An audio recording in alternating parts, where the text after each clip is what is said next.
The M3 has been an industry icon for many years. Well, decades really. Few brands have consistently balanced performance, luxury, comfort, power, styling, and everything else. After all, it is the ultimate driving machine, isn't it? Audi RS, Cadillac CT4V, Lexus IS500, and Mercedes-Benz AMG C63 are all considered the primary competitors for the M3. There are hundreds of reviews comparing these against each other, and even the manufacturers use this set to design against. We were reviewing a production truck the other day and noticed the numbers were impressive. So, we turned to different market segments to determine how good these numbers were. And that's when we noticed it. This truck spanks the M3 in almost every category. So, this begs the question, would you buy a truck that offers more utility without giving up all the bells and whistles the M3 offers?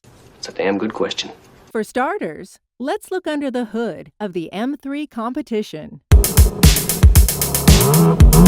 A 3.0-liter inline-six is boosted by a pair of Mitsubishi turbochargers connected in parallel that powers the M3.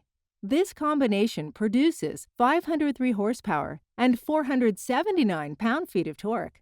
Excluding the 680 horsepower hybrid power plant of the C63, the M3's performance is at the top of its class. In comparison, this supercharged 5.2-liter truck has 700 horsepower and 640 pound-feet of torque. The throttle is lightning fast. The exhaust is invigorating, and yet it is refined enough for daily driving. Impressive, right? Do you know what truck this is? I have no idea. No idea? But power isn't everything. When it comes to acceleration, weight and size play a significant role.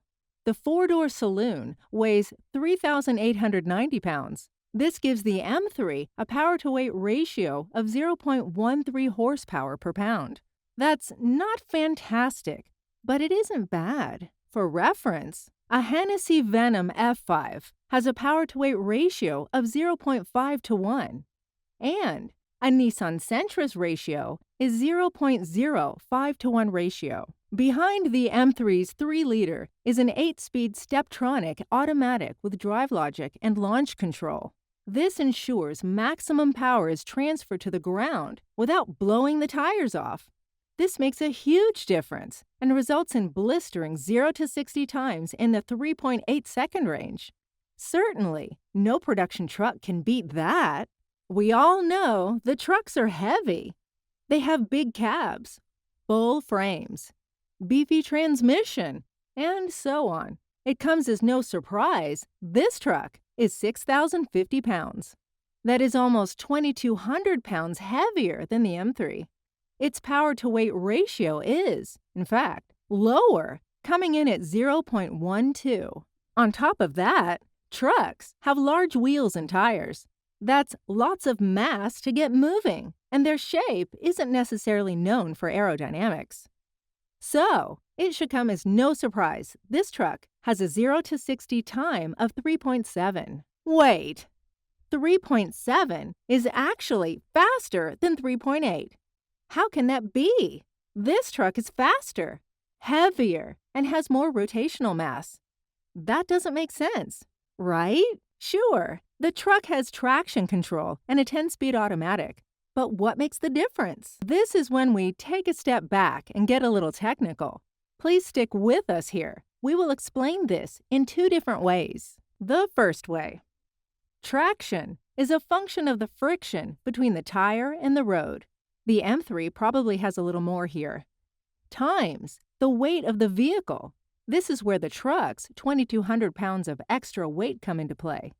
So, more traction is available to the truck, and thus, it can put more power to the ground. The second way. The 5.2-liter supercharged V8 creates gobs of torque and power throughout the RPM range. Due to the truck's weight, the traction control pulls less power, allowing more power to be put to the ground. This results in a quicker 0 to 60 time. Last chance to guess. Do you know what truck this is?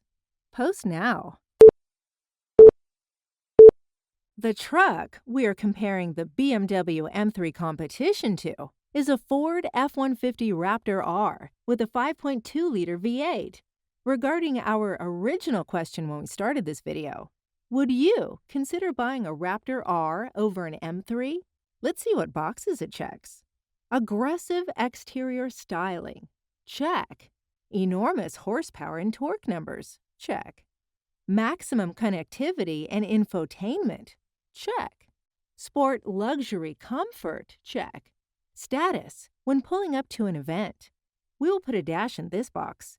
It does depend on what type of event you are pulling up to. Whereas the M3 is a solid check in this box. Now, let's look at some boxes the M3 doesn't necessarily have. Plenty of extra room for all kinds of cargo even when the passenger seats are full. Check. Hauling and towing. Check. True on-road and off-road capabilities. Check. The feeling of being an outlaw.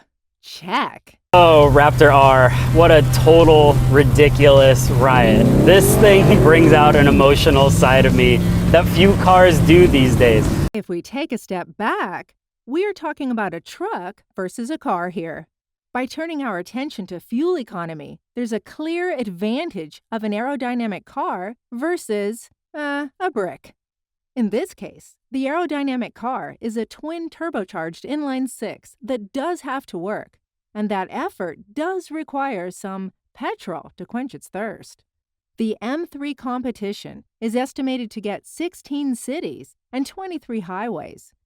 That isn't the greatest for a car, but this isn't a typical car.